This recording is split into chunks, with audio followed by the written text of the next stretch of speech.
All right, we are live, ladies and gentlemen. We are here with the episode 2 of Smacktalk Wrestling Podcast. I'm here joined with my best friend and most annoying fan, David Gonzos, like I like to call him, Raising Personalities. I got your name right this week. There you go. And then we are here with my cousin, Angel, aka AOK Gaming. How you guys doing tonight? Phenomenal. Thanks for having me tonight, bro. Awesome. Gonzo, how you doing tonight, bro? Oh, absolutely. I am in full gear, ready for tonight's open discussions, whether this is already trigger content. Let us get started. Before we get into the trigger content, guys, let's introduce you to AOK Gaming here. AOK Gaming is David's lifelong friend, and that is actually my real life cousin. There's no kayfabe here, guys. AOK. Not like The Rock and Roman, huh? Yeah, not like The Rock and Roman. This is no kayfabe. We are legit. We are legit right here. All right. So before we get into the show, everyone knows what we want to talk about. Let's get to know my boy AOK right here. Angel, so I'm going to ask you 3 questions, just like I asked Gonzo last week. This is just your preference, just to get to know the wrestling world, all right? So number 1, who is your all-time favorite wrestler? Oh, man, that's so hard. My GOAT is Stone Cold Steve Austin. To me, he's number 1. And I mean, Ric Flair's up there, but to me, I grew up during that Attitude Era, so I got to say Stone Cold Steve Austin's the GOAT. But my all-time favorite wrestler to watch growing up was always Shane O'Mac, just because of the crazy stunts he did. So, all right, I always my boy Shane O'Mac. Got it. All right, go. Which leads us to our second question. Shane O'Mac has been established as your all-time favorite wrestler. That wasn't expecting that. What is your favorite Shane O'Mac moment? Oh, when he jumps off the Backlash, when he jumps off the fucking, excuse me, against Steve Blackman, right? Where he's hitting him with the kendo stick. Yeah, and he climbs up the claws, the Backlash claws. I think that was here at Allstate, wasn't it? I think it was. That might have been here. No, yeah, a long time ago. We'll fact check later, but yeah, that's your favorite moment. That's a dope ass moment. He's got a lot of dope ass moments. I mean, you know, a lot of cringing moments. When he went from corner to corner with the trash can, when he did the drop kick. I don't know if you remember that. I do remember. Yeah, that was a good moment too. Yeah, from post to post, turnbuckle to turnbuckle. Yeah, there you go, post to post, and then I have to say one more real quick. When he was facing Kurt Angle, I think that was at Backlash too, and he was getting belly to belly into the glass. And I think that was SummerSlam. SummerSlam. Okay. Yeah, the glass didn't break. Yeah. Right, and he fell on his neck, and he went up to Kurt Angle and said, "Throw me again," and Kurt Angle threw him through the glass again to break it. That was insane. But yeah, messed up. Those are some of my favorite moments. He's got a lot of cringeworthy moments where it's just like, dude, what are you doing? But you know, especially as the son of the owner back then. I'm not gonna. It was King. I don't think it was SummerSlam. It was King of the Ring. Yeah, one of those pay-per-views. I got a text. Oh yeah, someone corrected me already. Yeah, so it was King of the Ring. There we go. But yeah, a lot of cringeworthy moments on that one. But Shane O'Mac was definitely not a take I thought you were gonna do. All right, last question. This is David's favorite question. All right, who is the wrestler you hate the most of all time? Oh man, all time. Can't take Great Khali. I already said yes, he can. Yes, he can. Don't I wouldn't say Great Khali because he's not even a wrestler. That's just a gimmick. That guy just shows up. I mean, that's not a wrestler to me. All-time most hated wrestler. Man, that could go so many ways. It's like who's the biggest heel I ever saw. Like who I felt was like the biggest heel. Man, that's really tough. Guy that you saw him on TV just pissed you off the most. It could be The Rock after last night, but who knows? I know today it's close to Dwayne. He's pretty close up there. Man, that's really tough. I'd probably say the person I hated the most, probably Hulk Hogan. I don't know. I can't think of anybody else that I cringed more than Hulk Hogan. At least because we grew up and he was already at the end of his career.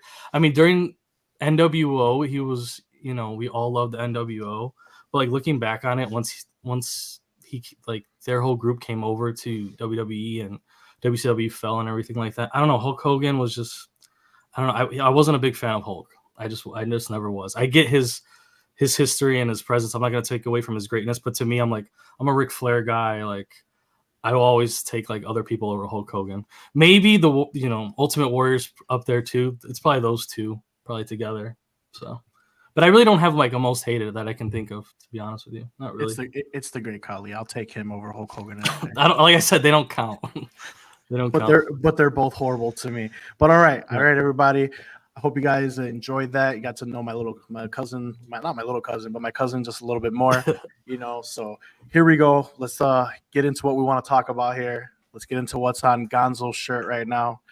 Arguably the most hated person in pro wrestling right now, Dwayne Johnson. So before we get to that decision, let's just go back to Raw real quick. So we have Cody Rhodes and Seth Rollins. Seth Rollins making his case for him to be in the main event with Cody Rhodes. Gonzo, let's start with you. How did you feel about that? What did you think about that promo? I'm not a Seth Rollins fan. Let me start off by saying that right now. And so comes out, he gives his case, and I was blown away by his promo because the ability to identify that title is being looked at as second tier, of course, to Roman's, and the ability then to tie it into the working man's title, a wrestling title, tie it into the blue collar, and then also identifying that the WWE Universal title is more about show business. It's more about brown nosing, working your way up. It really tied into Cody Rhodes and then also what he stands for as a whole. So the connections ultimately nonstop, probably one of the best promos I've heard in a very long time. Okay, cool. Angel, what are your thoughts on that promo? Did it convince you? Oh man, Did it convince you to have Cody Rhodes go after that championship? there's a lot of layers to it. So it's gonna sound like I'm skipping ahead a little bit, but I just have to come. To me, and when I was watching this live, and when I was thinking about it, like overnight and today, like to me, Roman and Rollins, to me, both gave promos stating and hinting, whatever you want to call it, because when they did it, because it's before The Rock came out.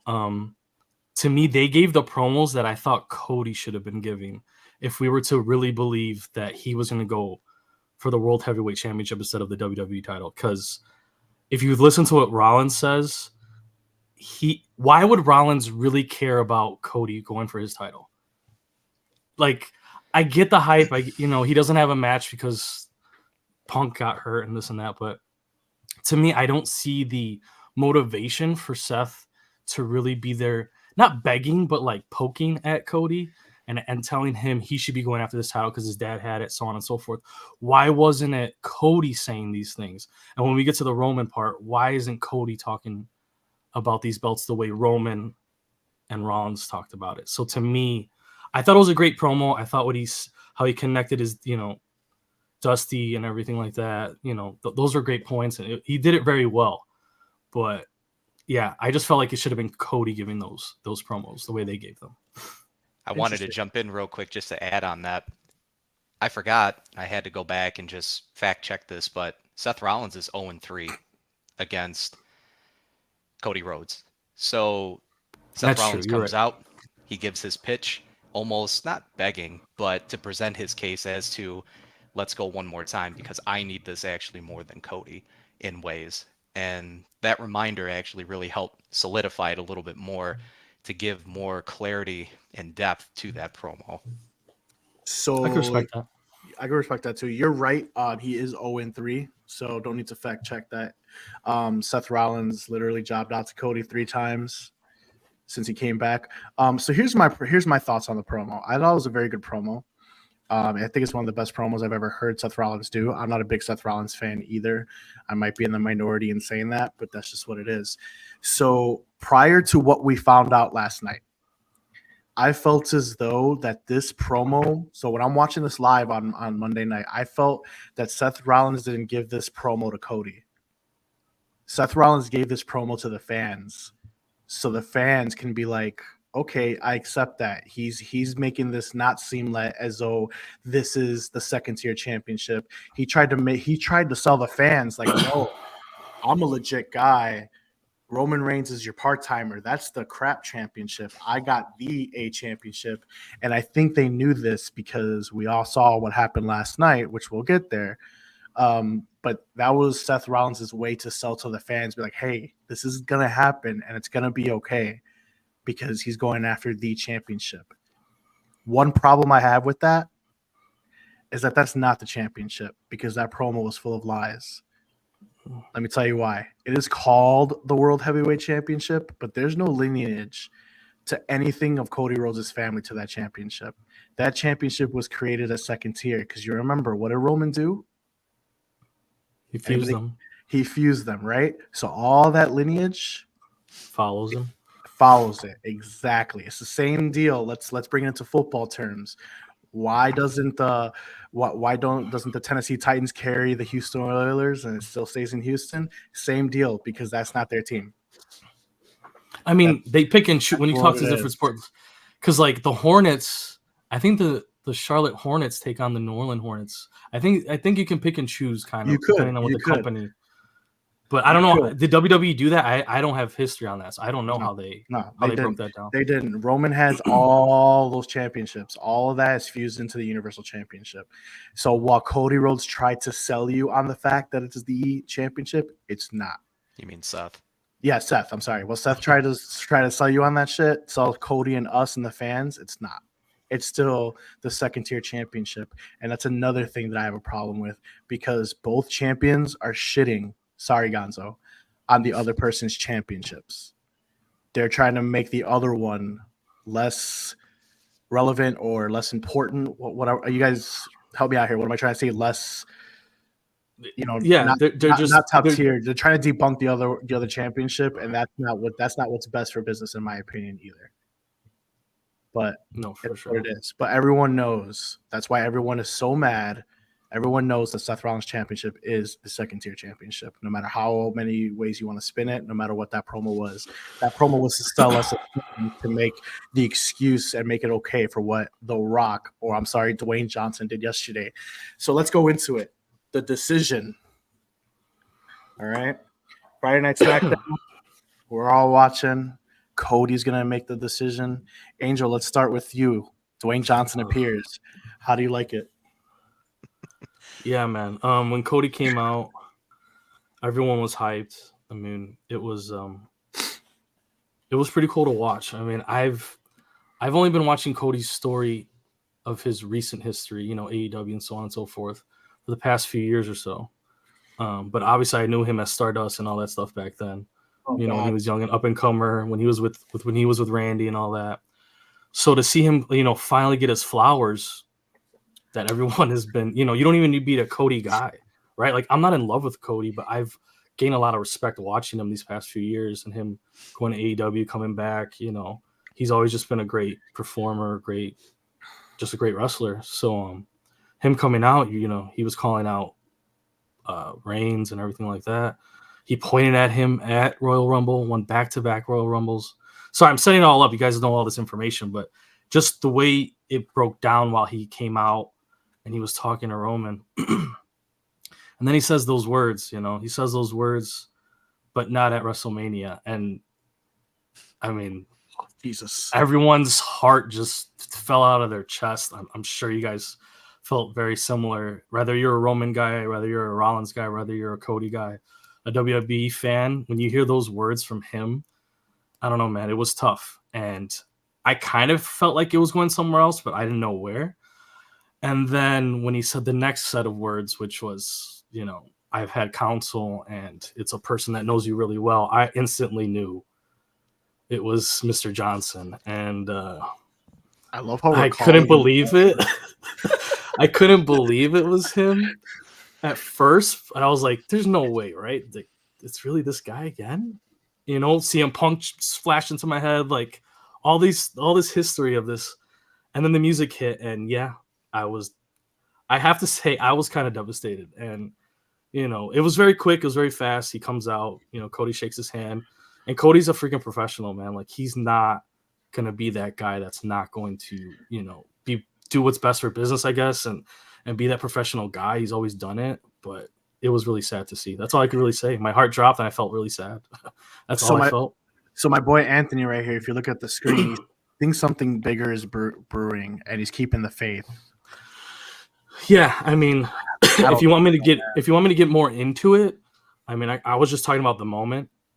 If you want to talk more about what's to come, I have some theories that I'm hoping are true, but I feel like we're pulling at straws. We could talk about that later. But Yeah, Yeah. we'll get in into the it. moment. I felt I felt heartbreak.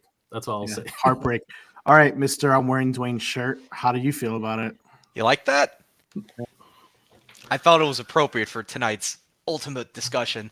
So, unfortunately, it was ruined for me. I wasn't able to watch that live. I tried to avoid everything like the plague. That was successful up Whoa. until this morning, unfortunately. But I immediately seen Dwayne. I said, "Oh," I said, "there goes WrestleMania." So I watch it today. It gets to that part. Cody comes out, and like Angel was just talking about, not at WrestleMania. And as soon as he says that, there's a fan that's on the camera, like his eyes and his face. He just loses himself for a second. And I'm already upset because I immediately know who it is. He doesn't even need to say the council. Rock comes out. And interestingly enough, I like to listen to a lot of podcasts behind the scenes, and they just had Cody Rhodes, CM Punk. I don't know if you guys have seen this backstage where Punk has already torn his tricep, and Yeah. Punk literally tells Rhodes, "Finish your story," and he's got tears in his eye. Well, so much for that, right? So I was devastated for Cody. There's a lot of thoughts that swirl around as to why they made this decision and choice. We can talk about that a little bit later. But to see him in that moment have to relinquish that, I was actually really, really disappointed and very sad. It just in that moment. Yeah, man. Let me pull up Terrellism right here. Terrellism, I'm done letting it play out. They effed up. Yeah, I agree. And here's my thought on it. So I was devastated, but I was more pissed than anything. So here's the thing, guys. We knew this was going to happen. It's just the way that it happened is just unreal to me. Just Rock came out about a month ago, basically called out Roman Reigns. I'm going to sit at the head of the table, blah, blah, blah. We knew it was going to happen. I didn't think it was going to happen this way. Cody just willingly giving up his spot to WrestleMania. Why? I don't know. I'm going to ask you guys your theories in a second, but why? Why screw Cody Rhodes? This is up there in all-time screw jobs in my opinion. There's so many different things that could have happened. I actually thought that maybe if they were going to go this route, that it would be Rock and Roman night 1 and then Cody Roman night 2 for some reason. I thought that would have made a little bit more sense if you really wanted to get this Rock and Cody Rhodes thing. I'm sorry, Rock and Roman Reigns thing. But I don't know. There's just so many different scenarios that could have been where I would have been more accepting on what we've got. But the way that Cody just gave it to him, and I don't know if you guys noticed, but the hug and the embrace between the two, it just looked like Cody was just like, yeah, here you go. Like, I'm just defeated 2 years in a row. Really, I don't mean to bump in, but didn't it seem like The Rock was telling him I'm sorry almost? Yeah. Wasn't it in that moment like The yeah. Rock was like, Yes. holy shit, like I think this is really bad. I'm sorry. Like in the moment it overwhelmed them both, I felt like. Exactly. Right here. So Terrellism says exactly the Royal Rumble winner 2 times and the top babyface rolled out the red carpet for someone else after pointing at Roman at the Rumble. Exactly. What was the point? What was the point? If you're going to have Cody fight Seth, if that's the play, we really don't know. Nothing has been announced yet, but everything seems to be falling into place. But if you were going to have Cody fight Seth, if Seth can even compete, mind you, all right, that's going to be cutting it close. Cody didn't need to go back to back. Cody's on Raw. Cody just kind of came out and be like, hey, I want to challenge you for the championship. Or they could have been a number 1 contender match or whatever the case may be. So I think just to move it on a little bit, plans could have changed with the CM Punk injury, with the Seth Rollins injury. So let me ask you guys a question. So now we're going to go into the why, right? Do you think that this happened because that keyword that Cody said in his promo was just not at WrestleMania? Do you think they're pushing up his title shot to Elimination Chamber because they're kind of down in the roster right now? That show is going to be airing here. We're all from Chicago, guys, if you don't know. That show's going to be airing here at 3:30 a.m. Who's going to watch that? Wow. All right, it's airing at Probably is. 3:30 a.m. and it's going to be a 4-hour premium live event. So could this be I Cody got my still? C4 drinks ready to go. Could this be that Cody Rhodes is still going to get his shot at Elimination Chamber? I'll go first. Is that the play? Yeah, go ahead, Gon. So. I'll go first with that. So I'm just going to read a couple of my notes here real quick. So World Heavyweight title, Rollins. WWE Universal title, Romans. I reworded them. So I gave it the wrestling title and I gave the other one the cinema title. But but hear me out, because I'm going to say it's going to be prolonged for Cody. They're going to push this out. Reason I say this, and Mark, you've been talking about this for quite some time. I may steal some of your thunder on this. How dare Bruno you. Sammartino, he's coming for him. So for those of you who are unfamiliar, Bruno Sammartino had held the WWF World Heavyweight Championship for 7 years, 8 months, and 1 day. That equates to 2,803 days held as champion. The other two individuals that were on this list for longest title runs are going to be Bob Backlund at 2,138 days, and then Hulk Hogan Number 3 at 1,474 days. Now, again, Right. that's before Roman Reigns does what he's doing now. I Google searched it, just typed in there, how long has Roman been current champion? According to Google, he is 1,252 days. And that, I don't know, when that was tallied, if that was last night or today. So to put this into perspective, Roman needs 1,552 more days to become the all-time longest WWE title run champion. So 1988 was the longest championship reign. So Roman right now has had the longest since 1988. That's a lot of That was yeah. Go ahead. I'm just saying that's a lot of info that I just threw out there for everybody. But I really do believe that they're going to make a strong case now to where they're just going to keep pushing this thing, and they're going to have Roman hold on to that cinema title for this entire time. Just want to point out that I've been saying this for months. For those of you that are watching, months. Oh, it's been a year. No, it's not. Pretty sure it's been over a year. Yeah, you've been saying it since before last WrestleMania. So here's the thing, guys. I mean, there's still hope. Okay, we do have a premium live event with this. So I don't know if you guys seen. All right, so this is the largest disliked video in YouTube's history, which is the scene of the Rock. WWE YouTube. WWE's YouTube. It's the not ours. It's on fire. No. All right, no, for real. So this is the largest disliked WWE YouTube in history. Yep. So there's still hope. Do you think maybe they're like, all right, maybe we need to fix this? Maybe we need to go back to my other idea and having Rock and Roman night 1 and Cody Roman night 2? Or do we just give Cody his title at Elimination Chamber? Because he did say not at WrestleMania. That's the key word that everyone's clinging on. That's the key phrase that everyone is clinging on and hoping that WWE continues to do the right thing. But they won't do the right thing because they haven't done the right thing because they don't care about Cody. Sorry. That's just what it is, man. But do you think that they make a switch after this YouTube blunder? Can I jump in real quick, guys? Yeah, you're in, man. All right. There's so many layers to this, it's not even funny. I mean, there is the first factor that I think could still be in play.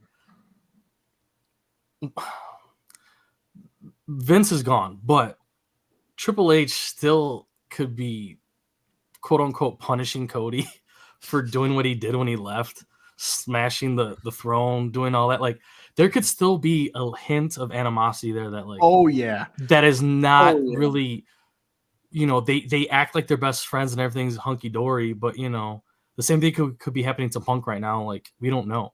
So there's so many layers to it. Then you have the next part, which is the sucky part. The sucky part is that WWE is in a really weird place right now. It's at its highest, I think, popularity it's had in a long time. And when that Netflix announcement came out, I think that was the peak of WWE in recent history. And then the same day, a few hours later, that information about the whole Vince situation and Brock came out. And I feel like they were, damage control, no pun intended, but they didn't know what to do. I see what you did there. They didn't know what to do. Then Punk gets hurt, Seth gets hurt, and they're literally in crisis mode, right? They're in pure crisis mode. Mm-hmm. And, I don't know how TKO works, and the board and all that with Rocky up there now. But I believe the stories that he's telling these guys, I'm going to save your WrestleMania because all your plans have been like slashed without Punk. Seth is hurt. We don't know for sure what's happening with him. He's supposed to make it, but you don't know for sure, right? We don't know 100. Like, yeah, he should be there. He should be back healthy. He should be rehabbing that time. But there's nothing 100%. There could be a setback. There's a million things that could happen between now and I think March. Seth fights at 70%. And that's what I was going to say too. Are we going to see a match where Seth is going to be able to perform the way you want him to? So think about this really quick. Are they going to – okay, so WrestleMania is 2 nights, right? 2 days, 2-a-day event? Yep. Mm-hmm. You're going to have the Seth's match is going to happen at the end of the first night? Is that usually how they play it out with the two titles? It could, or it could even open the show depending on who Rhea Ripley faces or if they're going to have one of the women's championships made about. Okay. To be honest, it doesn't even matter, to be honest, now that I think about it. All I know is that the men's 2 top titles, they're even, right? Let's just call them even. We know they're not, but let's just call them even. Even though Seth's match is going to happen before Roman's match, right? So, sorry. He lives in a very bad neighborhood, guys. I live across the street from a police station. You are going to have at best, 80% Seth, and then a 50-year-old Rocky Johnson that hasn't wrestled since 2000 what? When was the last time he was in the ring? Like, actually, for a full match that was more than 5 seconds? Can you recall? Over 2 years. Couple 2018? years. It's been recent, maybe 2018, 2019. I'd have to fact check. I'm not sure. If someone's 50 watching, years old. Go ahead and fact check for us, guys. And how long are WrestleMania main events for the title? For the title, how long are those matches? At minimum, his matches are yeah. I mean, usually he's not going to wrestle. You're going to see Mr. Johnson wrestle for 30 minutes. He's going to be good to go to do that. You're going to have 2 matches for WrestleMania that I think are going to be underwhelming, and that sucks. That just sucks. So right here to Terrellism, let's highlight real quick before I chime in on what you were just saying. These guys are going to have to step up. They shouldn't be in crisis mode. Punk had no bearing on WrestleMania 40 just 4 months ago. If Seth can make WrestleMania, all they had to do was find him a challenger with either Gunther, Priest, or LA Knight right there. 100% agree. And, I agree too. I do agree. And Roman Reigns is keeping some people down. For example, LA Knight, because of his popularity and because they're going after Bruno's record. I don't care what anybody says. So you have LA Knight trapped on SmackDown with this BS brand split. They need to do some moves, reconfigure things. You make trades all the time to help save that show. So we shall see. Another thing here, we got Gustavo over here. Triple H is a powerful thing. The Rock is fine. I can tell you right now, Triple H only has so much power now with TK. Dude, that's HGH. That's not Triple H. HH. Yeah. HGH is a powerful thing, and The Rock is fine. Yeah. But Triple H right now, Paul Levesque works for TKO. Yeah, I got it. Here you go. I'll highlight that for you. There you go. HGH.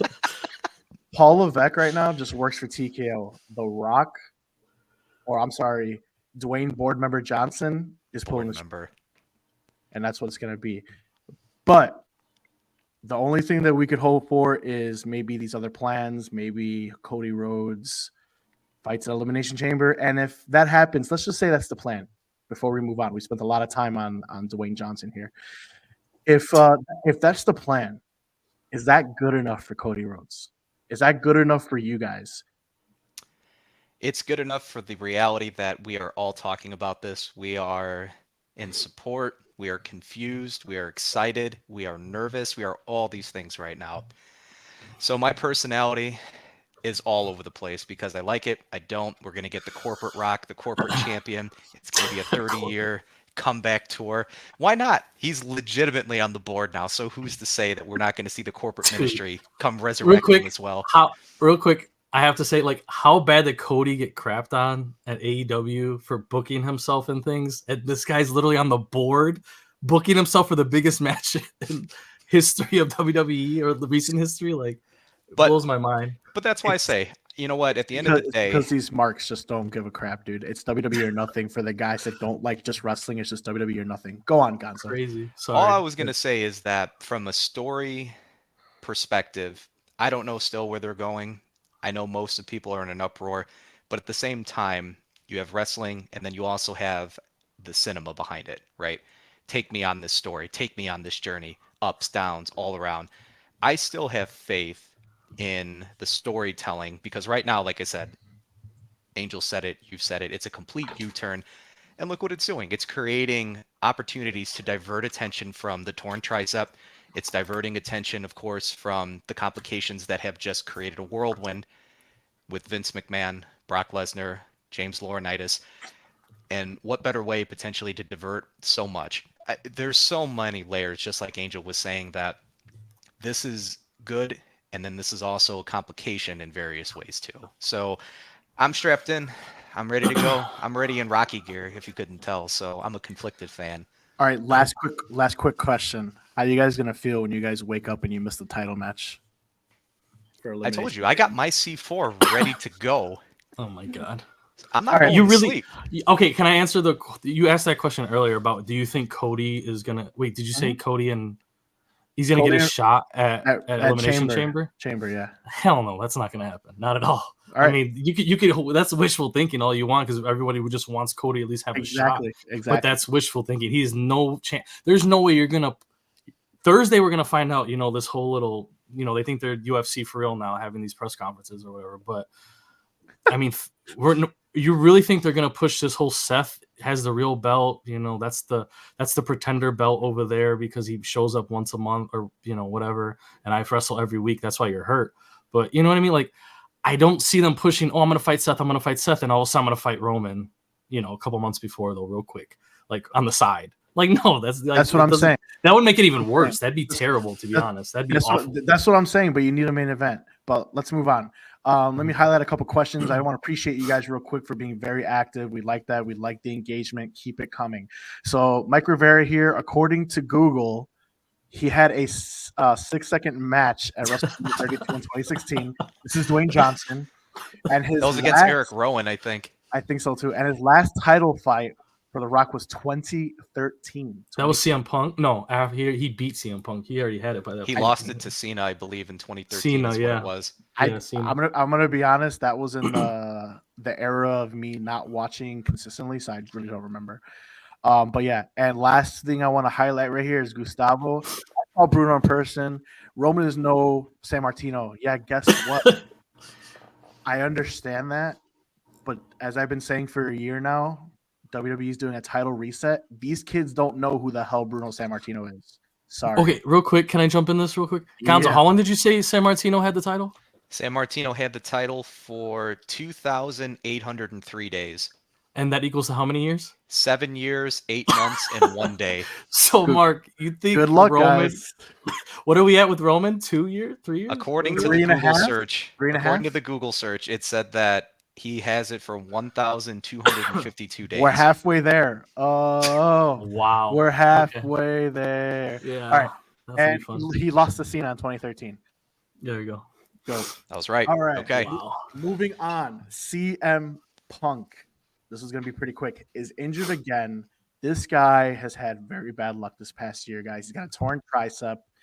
Delivered an absolutely emotional promo on Monday Night Raw. What's going on, man? Like, are we just like what do we do with CM Punk after this, man? Like, He's from Chicago. Derek Rose is from Chicago. Torn ACLs, don't do meniscuses, this to me. anything Chicago born. We Oh can't my have God. nice things. Relax. How long did that take? Relax. How long did that take? Even CM Punk alluded Relax. to that. There's always next year. He Yeah, did say that. he did say That that. promo was fire. I thought it was fire too. But man, I mean, torn tricep. I mean, how long is Second that going one. to take? How long is that going to take? 4 months? Does he be 5 back months? with SummerSlam? Yeah, I think he'll be back for SummerSlam. We'll see what happens, but Will he be back in time to feud with freaking Drew McIntyre out here just being a savage? listen, Drew McIntyre has become my favorite heel since I don't even know who, since CM Punk in 2013. Like, he is on fire with his promos. His mic game has been stepped up so much. Before I used to be like, what's this guy even coming out for? Like, he can't talk shit. Dude, for him to talk shit to the greatest shit talker of all time, and for Punk to have almost nothing to say back, that shit was crazy because Punk was so emotional and it was like really heartfelt. And did you hear Punk when his music came on, when McIntyre's music came on? He's like, I wasn't expecting that. Like, he genuinely seemed upset and pissed off that McIntyre was out there. And for him to say what he said to him, that I prayed for your downfall, bro, that shit's crazy. I was not ready for that comment. That Can comment. I jump in? Amazing. I'm really glad you brought that up, Angel. That's a very good point. Let me tell you something. How much of that promo was an actual shoot from Drew McIntyre? I felt like it was, bro. That's what I want to know.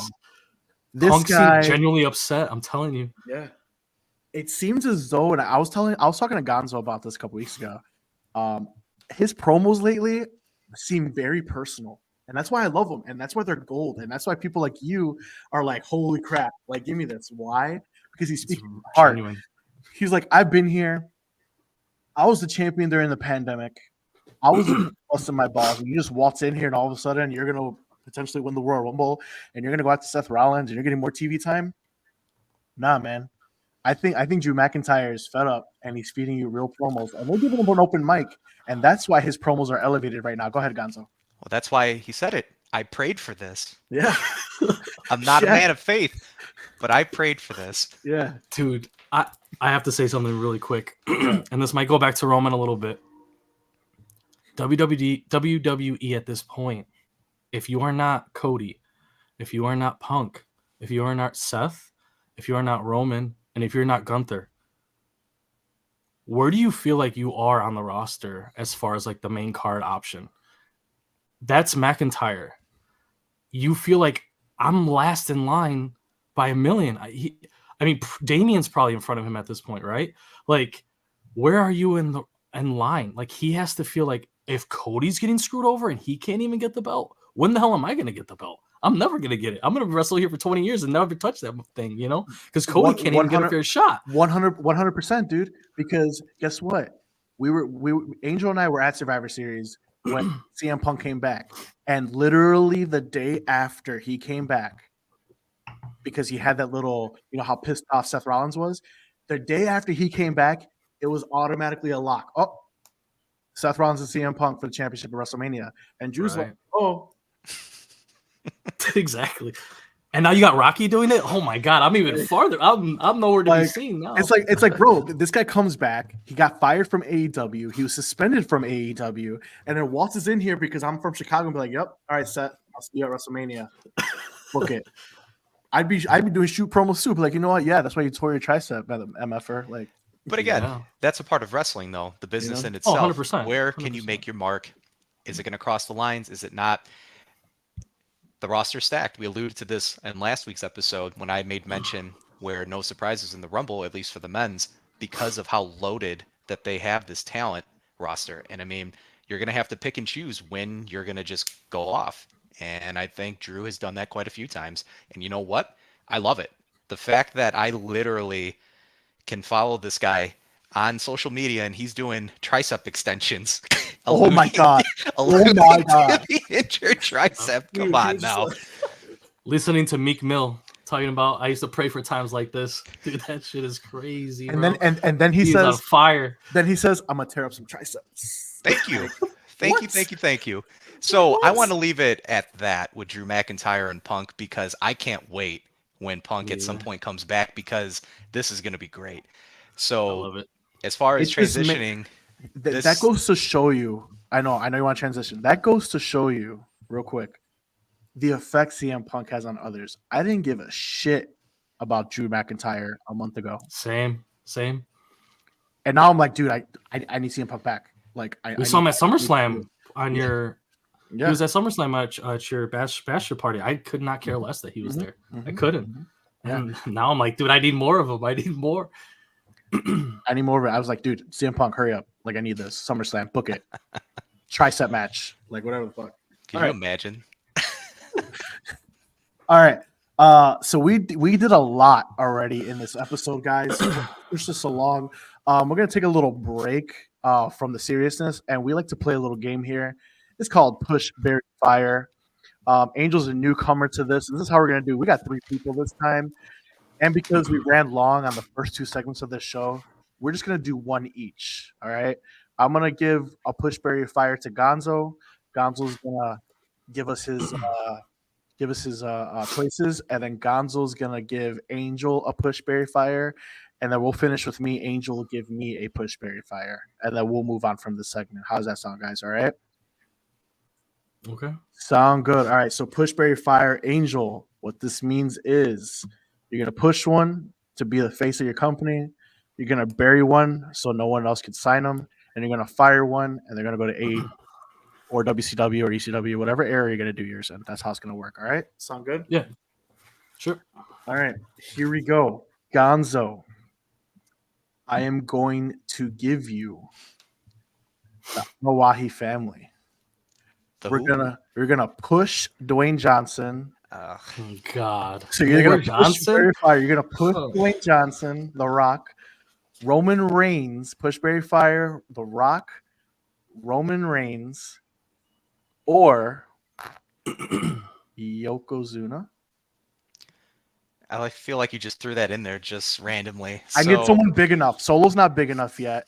Rikishi. No, let's do Rikishi. We'll do Rikishi. We'll do the quiche. You want the Kishi? We'll do the quiche. Oh, God. Well, all right. Push so Berry Push Fire, Berry Fire, Dwayne huh? The Rock Johnson, Roman Reigns, and the quiche. For this generation of fandom, we are going to fire Dwayne Johnson. We're going to get rid of him. No. You said fire. No. Hold on. Every Push Berry Fire, mister, I'm trying to find loopholes, is prime. All right? Everyone's in their prime. Well, you didn't say that. Everyone's alive. Don't try to get a loophole because you So this isn't Rocky Maivia. This is No. The Rock. This is prime Rock that freaking main evented with Hulk Hogan. That's what So the Rock we got. Before HGH. Okay. All right. So Before Rock, HGH. Roman Reigns, and the quiche. Fine. I'm still firing The Rock. Firing The Rock. And as far as burying, AEW, we're going to I'm bury Roman Reigns, and I'm going to push Rikishi. What? His dance moves, the stink face. Now, if you all forgot, that man flew off the Armageddon Hell in the Cell when Undertaker flung him onto the truck. That dude also, I believe, did a flying splash off a cage match and crushed some poor helpless person on the bottom. That is one of probably the most underrated characters and wrestlers in modern time. You weren't ready for that, and I'm being dead serious. You know I mess around quite a bit. I just want to say you're being called out right now. You lost it. Luckily, he's a therapist in real life, so he could just diagnose himself. So there you go. That's hilarious. All right, you give it to Angel. Push Berry Fire. What do we got?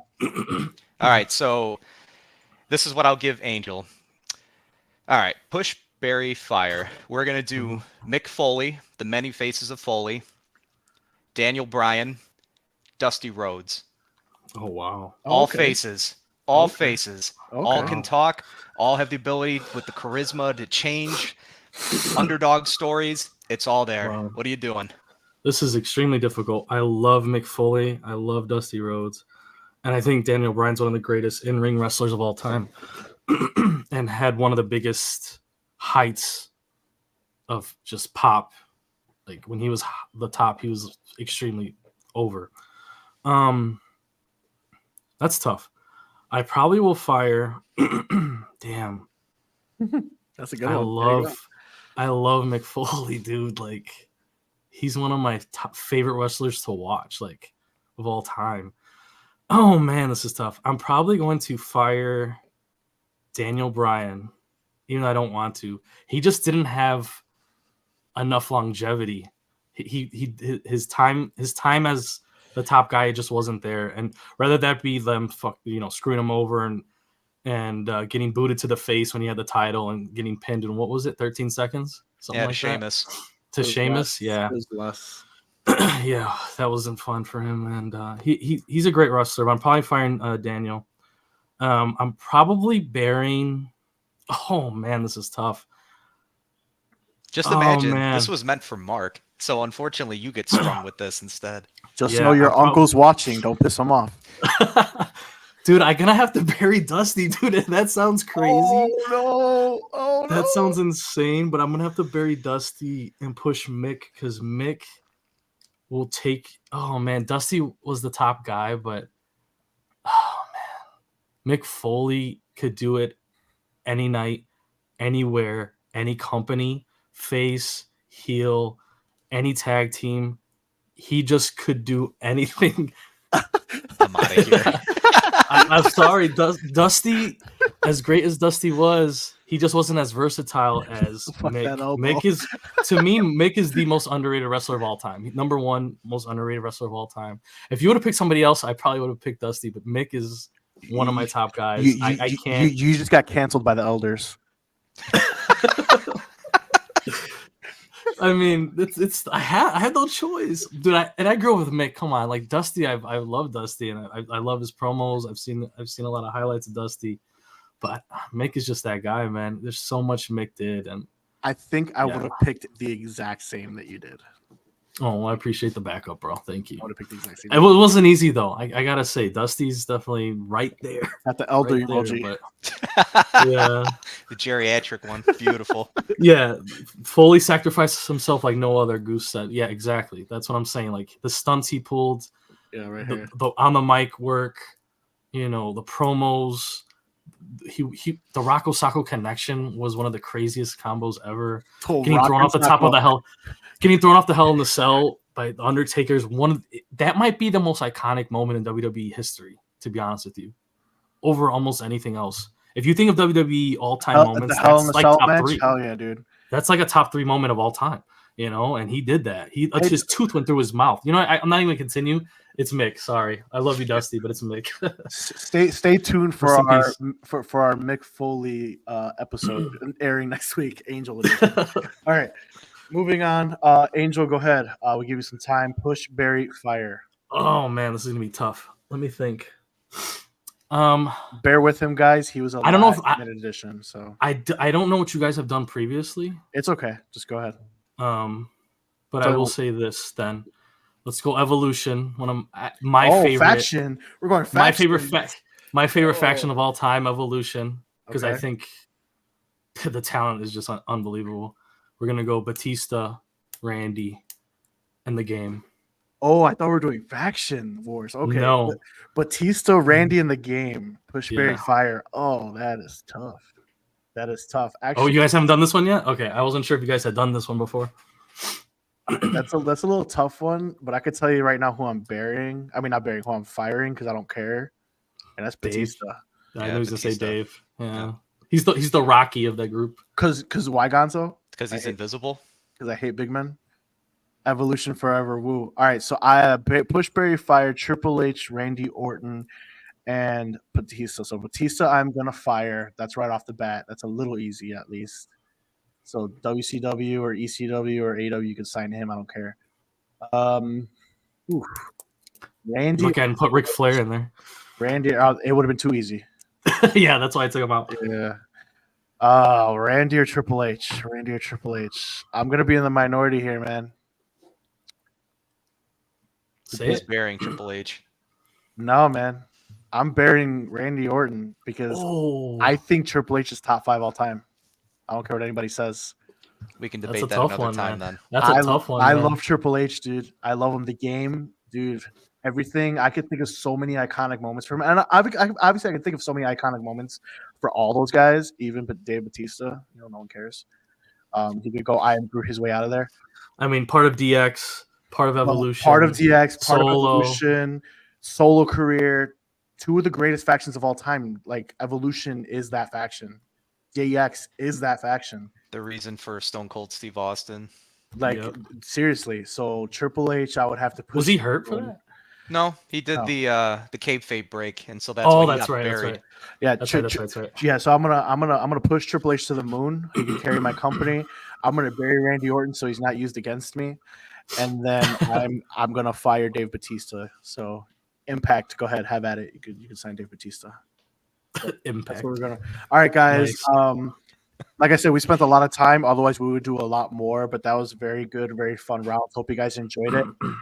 In the chat, once again, we appreciate you guys' engagement. If you guys want to hear us do a push Barry Fire, hit those clips, comment on what you want us to do, and maybe we'll do it next week. All right. All right. Moving on. I'm gonna give this one to Angel because we were so vocal on this. And I think he's the only one. So we're gonna give this Angel Gonzo, and then you could chime in after, okay? So WWE's tag team division. Right.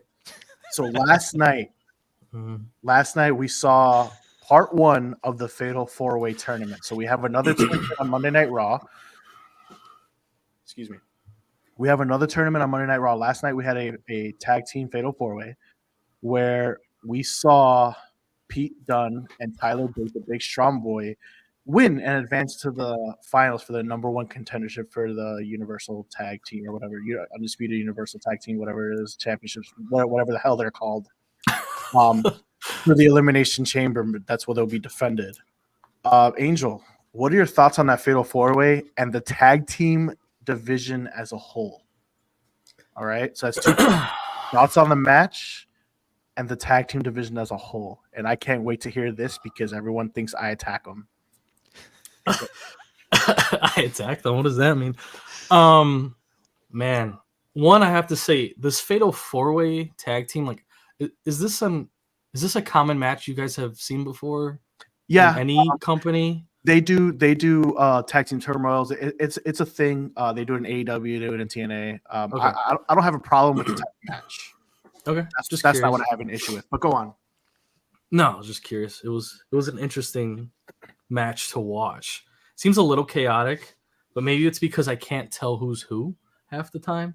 I was thinking about, oh my god, I was thinking a lot about this tag team division in general and how it's kind of a joke. I mean, I don't know how else to put it, but to me, it's a joke. I don't think there's anyone that's that seriously competing in the tag team division. Yes, that unleash my they're son. used. That I mean, the tag team division when we were growing up, and even post our generation, was the division that you came out to the live to see, the TLC match, Greatest match of all time. You know what I'm saying? Like you know, a ladder match, whatever it was. It didn't even have to be a gimmicky match. It could just be the Hardy Boys versus Edge and Christian, whatever, so on and so forth. Rocco Sacco. I'm going back in time here a lot, but now I don't see what's the draw to the tag team division. You guys tell me, who in the tag team division do you feel like, oh yeah, these are the guys I want to see face this rival? Who's the rivals in the tag team division? Tell me who's the rivals. You guys have rivals in the tag team division?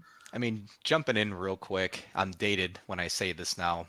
The Shield versus the Wyatt family. Like, to me, that was probably the last 2 sets of factions that I significantly cared about. Wrestling talent, obviously, with the Shield, you literally have Dean Ambrose, Rollins, Reigns, the late great Bray Wyatt, Harper Lee. What was his WWE name? Luke Harper. Luke Harper. I mean, you even had Braun Strowman at some point coming to that. I mean, those 2 factions I was floored with, but that was already 11 years ago when that last happened. Teams. 11, 10 years ago. So I mean, tag teams. Here we go. I guess recent things. You have Jimmy and Jay. You've got not anymore. Not anymore. Yeah. And it's not recent, but yeah, they had a run. Asked, like, when the last time. I mean, it's been years now, right? So here we go. So I'm glad I let you guys go first because everyone attacks me for shitting on the tag team division. Sorry about saying shitty, David, but that's just what it is. Terrellism right here. The current tag team division across the board is a snooze fest. Hopefully it recovers by summers. It is. Part of the things that made our tag team era so amazing is because you have teams coming out here, number 1 together. Okay. It's those little quirks. All right. Quirks. Yeah, there you go. It's those little things that help legitimize tag team, even though they're so little, coming out together, same music, tag team name, tag team move set. Yeah. Even so much. If it's not Judgment Day, are they together? Like, exactly. Who's out there that's together? Exactly. No one drops promos anymore. Like, it's literally main events or nothing in WWE, and that's how it's been, and it's still the same mold to me. Now they have been increasingly, I'm sorry, getting better with the mid card belts when it comes to Gunther and Intercontinental Championship. Obviously, Agreed. Logan Paul, they have been improving that, but even before, for a decade, maybe even more, it was literally a non-factor. No one cares. And WWE has fixed that part, but they haven't fixed the tag team division. Why they still unified is beyond me, but you have 2 world championships is absolutely ridiculous. You either unify them or you don't. That's just me. You're going to have a brand split. You should have 2 or not. But you put random guys together. So the people that won yesterday were Pete Dunne, great solo wrestler, and Tyler Bate. You guys don't really, I know you guys are not really too familiar with them, No, but I know Bate. Tyler Bate, the big strong boy, was legit in NXT UK. The big strong boy. NXT UK, he's legit, and so was Pete Dunne. Them together doesn't make funny sense to me. And the fact that they won that fatal 4-way over legitimate teams absolutely infuriates me. Just because WWE doesn't have anything to do with them creatively as solo, they put them together because there's nothing to do. And I don't know if they're getting paid too much or if they think that they just want to push these guys in some way. But you just took a dump on your entire tag team division by letting a tag team that's only been tagging for 2 or 3 weeks win that fatal 4-way over who's in it, the LWO, Legado del Fantasma. Mm-hmm. Like, those are teams that have been together. Right. Like, why are we doing this? And teams that are left out of the tournament this is just SmackDown alone. All right. You got the OC that they've been a tag team for a decade. You got the Street Profits who have been seemingly getting pushed, right? With the team with Bobby Lashley left off that. You got the returning AOP who's also in a faction. Hell of a team. They've been teaming forever. The New Day, and then they're on Raw though, so we'll see if they're. Oh on yeah, the you said Monday Night Raw. SmackDown. Sorry.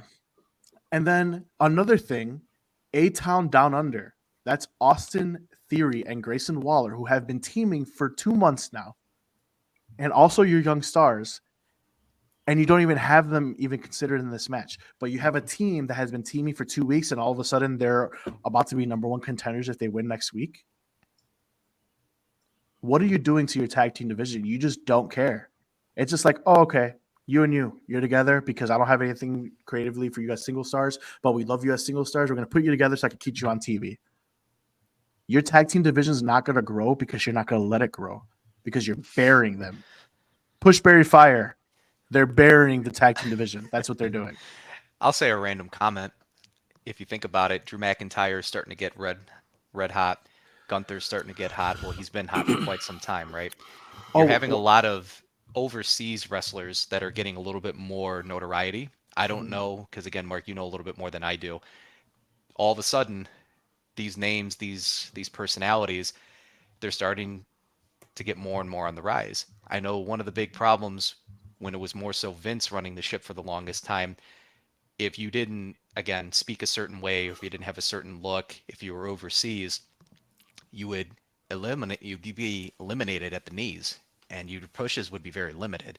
So just something to think about. I'm not saying that this is fact, but it could be more of a push because, again, they're going to Sydney, Australia. You're pushing more brand, and you keep going to Saudi Arabia. You're getting more and more of these very talented individuals out there. Your boy Jinder?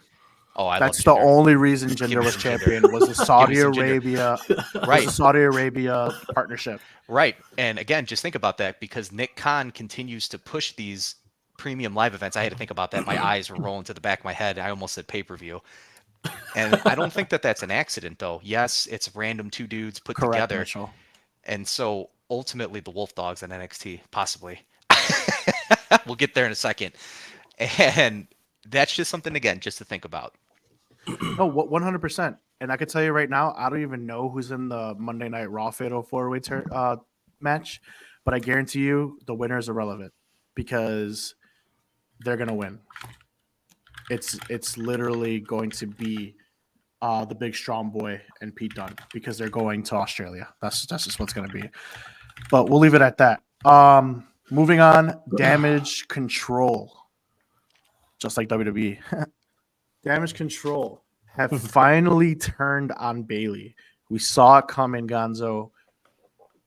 How did you like it? Did you like the way it was done? Do you feel like it should have been done differently? Or do you feel like Bayley should have just stayed in Damage Control and went after Rhea? I thought it was pretty comical how, Damage Control's talking garbage, and then all of a sudden Bailey just kind of like appears out of a random corner in the locker room. I thought that was pretty comical. They get out to the ring, and all of a sudden it's going back and forth, which was strange because they had Rhea Ripley there on the show. They had, of course, Damage Control out there at the ring. You had Aldis. You had the other Raw general manager. It was strange that they didn't have Rhea Ripley out there. If you're going to have all those individuals, I think that would have been better to have both champions, to have the Raw general manager, SmackDown general manager all out there. I had an issue with Rhea not being at center stage. And as far as Bailey getting that random pipe out of nowhere, I mean, I was waiting for Hey, the. she They was said she prepared, was bro. ready. She was prepared. She was ready. She was woke out here. Yeah, She was ready, bro. I remember She was watching Stay ready. that, and I said, "Where did she get a pipe from?" Because again, she was getting pummeled in the corner, and then It all was of a at the sudden, bottom of the post. She pulled it from the stairs. It was down there. well, that's again future thinking. But then again, that goes along with her character, right? She's this individual that was predicting how well Damage Control is going to do. So I guess we can give her a slight pass with that's part of her character. I like. We'll see. I don't know. It's whatever. Angel. I'm glad she's out of Damage she's Control. out of Damage Control. I'm not a big fan of them. We saw think them winning- we saw their I birth, think- guys, at SummerSlam for my party. I remember. We saw their I remember birth. that. Yeah, them winning the tag team titles was annoying. I didn't understand. They got it so fast after who just had it before them that they beat, Exactly. Did you hear that? It was Kaden Carter and Katana Chance. Thank But you. you see that? I exactly. I You don't like even them, remember. but You I don't even can't remember their remember them. names. But you don't even remember them because they don't care. WWE doesn't care. They're good. They're better than Damage Control. The only reason Damage Control is even known about is because of Bailey. To be honest with you, I'm And- just glad that at least it went to a legit tag team. At least they're a team. That's all I care about. At least they're a okay. team. All right, but they got it so quickly, like after Yeah. Chance and them. So I didn't mind the way they did it. Her getting betrayed, her finding out, and she kind of saw it coming. Like she knew, like, and everybody knew, so it wasn't like that dumbfounded. She was looking to call them out. She calls them out in Japanese, saying, "I've been listening to you." That was dope. Yeah, that She was speaks cool. Japanese back at them. That was cool. So she's like, "I've been knowing you guys are gonna do this. It's not no surprise," which I like because I get wrestling is all ages, but we're not dumb. A 10-year-old could tell like they were gonna turn on her. So her finding out, figuring it out, she was ready to turn on back, reverse it on them, and call them out and ask for that title. But to go to Gonzo's point that Rhea wasn't out there, I thought it was interesting, and I felt like Rhea has become so big that when she's out there, it's almost as if every other female wrestler is invisible. She's just bigger than everybody else at this point. She's bigger than Becky Lynch. I mean, she's bigger than everyone. If she's out there, no one's even going to notice Bailey. I mean, Bailey, I think, is a prominent star. But even for Bailey, I think Rhea's so over, so popular, so big. I think she might have been like, I don't want to go out there because I'm going to take away from Bailey. And this is her moment. This is her decision. Like she might not. It could have went bad. Right. Because Right, what if she just chose Io Sky, and then everyone just starts booing, be like, nah, like Right, Rhea, right. you know what I mean? Like, Right. Yeah. So we needed to see it all together with Sky and her, really just not liking each other. I get what you're saying, Dave. They had both GMs there, which is kind of interesting or weird. Maybe they should have had the GM with Rhea sitting back there or something. I don't know. Either way. But I liked it. I like that Bailey turned and she's going for the title. What I find weird, did you guys see the promo for Thursday? The presser with The Rock. It's the you guys know what I'm talking about. They're doing the promo, the presser. I know what you're doing, conference. but I didn't see it. No. So Oh, okay. You guys didn't see Yeah. it. So it's Rock, it's Roman, it's Rhea, and there's no Bailey. And there's no Sky. It's just those three. Oh, and it's what's her name with the tail whip? I forgot her name now. Bianca Belair. Bianca Belair. Why are you promoting Non-champion. why are you not promoting Bailey at least? The Royal Rumble winner. It's like Cody is a Royal back-to-back winner. Bailey just won the Royal Rumble, and they ignore them. They act like they're not existent, and it's so weird to me. And like, I don't know. It's just I don't know what WWE's doing right now. So I'm not a big Bailey guy. I'm really not. I sound like I am right now, but I'm not. But what they're doing doesn't make sense. So a lot of people love Bailey, but they love face Bailey. So Gonzo, are we getting the hugger back by WrestleMania? I know my wife will be very happy. Everyone loves that gimmick. I don't know if Angel really remembers or knows too much about that gimmick, but when she was called up, she had the little fucking what do you call those balloon things? The guys that do look like gum. They're at the used auto car Oh, shops all the time. I forgot what they're called. Yeah, I forgot at the But dealerships. Yeah. Yeah, but that was her pyro. She would come out and she was a hugger, and they had a hugger section, and she'd come out just like little goody two shoes. So are we getting that? Are we going to get that gimmick back? That was a fan favorite. Everybody loved it when she turned heel. Everyone was so pissed that she turned heel, and that gimmick was gone. So do you think that now she's turning face, or do you think she's just turning face temporarily just to beat the hell out of EO, and then she'll still be heel Bailey? New gimmick. She's gonna repackage herself. She's got a pipe now, dude. Yeah, I'd agree. She's this is what's getting her to the center. She doesn't win the Royal Rumble if she stays with the hugger gimmick. She wins Royal Rumble if she's the hugger. I mean, Okay. no. All right. So since she chose EO Sky real quick, Bailey WrestleMania's. I mean, not Bailey. Rhea Ripley's WrestleMania opponent. Who is it? It's Bianca Belair, apparently, according to Thursday's presser. I don't know why Bianca Belair's on that presser. Her face is on there for no reason because she's on the cover of 2K24. Maybe I don't know what's going on. That's what it is. I think it's gonna be Nia Jax. Oh God. Yeah, I know. I think it is. Maybe. Gonzo prediction. Just give me Jade Cargill. Yeah, too early. I love Jade. She's of course, everyone does. All right, moving on. We're gonna do this really quick. This is gonna be more directed to Gonzo. Ava Rain. She's now the Ava Rain. Angel is The Rock's daughter. All right, is The Rock's daughter. I saw her talk. Yeah, I know. All right, cool. So she is now the NXT GM. Don't know why. Because The Rock's on the board. That's why. That's exactly why. Oh, thank you, sir. Mr. Johnson. I'm sorry. Who's The Rock? Excuse me, Dwayne. Yeah, thank you. So last the Screwjobber Johnson. Last Tuesday was her first night as NXT GM. Thoughts on her first night, Gonzo? I know she was heavily involved with, oh gosh, what was it? It was the Joe Gacy guy and then the Dijak thing. Joe Gacy and Dijak. That was comical. So I loved that little teensy segment. But to be honest with you, we're trying to keep it PG here, Derek. But to be honest with you, oh my goodness, good Lord, he hates The Rock. So she didn't really do too much as far as NXT That's goes. That's my point. You take her out. She's green. She's 21, 22 years old. 23. Right? 23 years old. But thank you. All right. You're in the NXT. While NXT is its own brand, all right, it's still a developmental brand. That's the people don't get signed and be like, oh hell yeah, I made it to NXT. No, NXT is a stepping stone to get to the main roster. You remove her from in-ring competition, or you get demoted. Baron shit ass Corbin. You remove her from in-ring competition to this GM role. I'm expecting for you to be like Aldis, who Nick Aldis has been doing a stellar job. He's awesome. I love that guy. Stellar job, and he's even more awesome in ring. Why he took this role is beyond me, but that's a segment for a different day. A stellar job. You need to follow that mold, in my opinion, for her to show up one time for 1 minute and make one decision. Did she even talk? She did. She made a match. She made a match for Vengeance Day. Okay. For 1 minute, I thought it was a fail.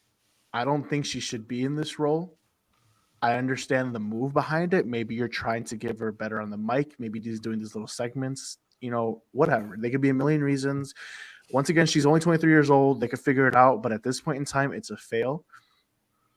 I don't know what they're doing. I don't know what their plans are, but they need to have her more. If you're going to have a GM, and I'm a big fan of the on-screen authority figures, she needs to have a bigger and better role. For 1 minute of TV time to make a decision as GM, I thought it was a fail. It's developmental. Well, you gave 1 minute of developmental? Developmental. That's Daniel Bryan getting kicked in the face by Sheamus. That's what you gave her. Oh, That's what you God. just did. That's main That's what you roster, just did. though. That's what you you just did. explained it, though. That's what It's you just did. developmental. That's what you just did.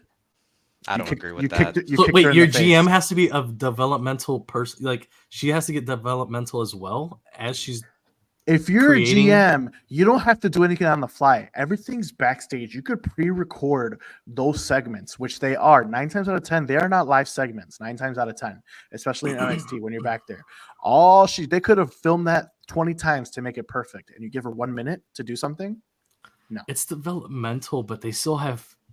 What do you call them? Premium Live events. live events. Yep, which is Okay. tomorrow. Which is tomorrow. They still have those. They still have a show on Wednesday. I mean, Tuesday. Or Tuesday, excuse me. So, I mean, to have a GM that's literally unable to do their job, like For I 1 don't know, minute, man. you needed to give her something more. And I hope next week is better, or maybe she does something tomorrow. I don't know. But for 1 minute, I thought it was a fail. That's just me. All right, but moving on. Real quick, NXT call-ups. So, Angel Braun Breaker seemingly has been called up after the Royal Rumble. He is competing tomorrow night. Isn't a brand bidding war. What is his outlook, real quick? What do you think? Who does he sign with? Probably Raw. SmackDown has a lot of talent that's not dead. Well, Raw. Raw needs a little bit more, mid card, and maybe he could be in a tag team, help with that division. Maybe there's lots of different ways he can go. So Do not. I think put him he'll in the tag probably team. be on. Do not put him. I'm just saying. For I the mean, love of what are you God. gonna? Okay, so he could be McIntyre Part 2. Like, I mean, okay, I guess. Gonzo? I mean, Thoughts? Where does he sign? What's It's his going to Raw. outlook? Oh, he's going to Raw. I mean, because CM Punk's down, Raw, lackluster, SmackDown, a little bit more talent. It's on Fox.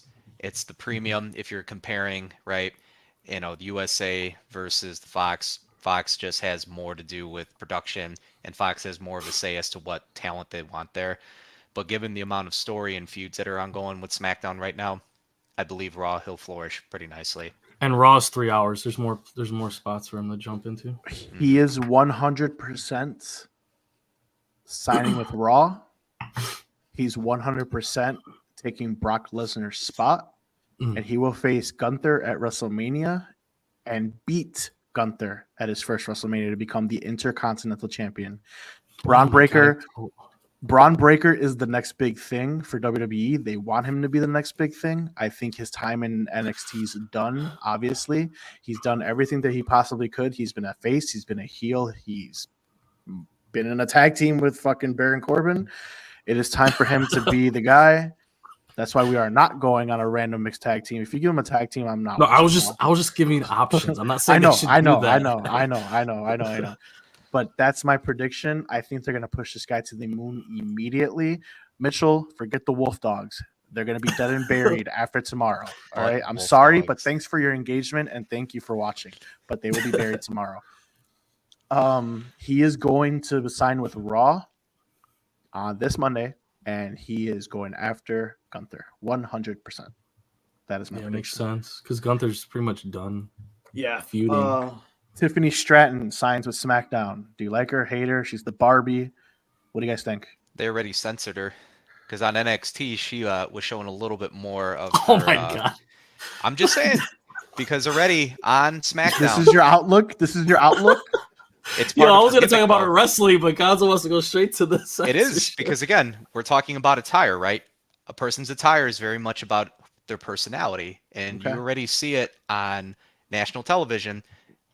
You have to be a little bit more censored because on NXT, her ring attire was a little bit more open again, but that goes along with her personality because in NXT, she's loud, she's obnoxious, she will tell you exactly how it is, and we already seen that on SmackDown where she slapped the utter living shit.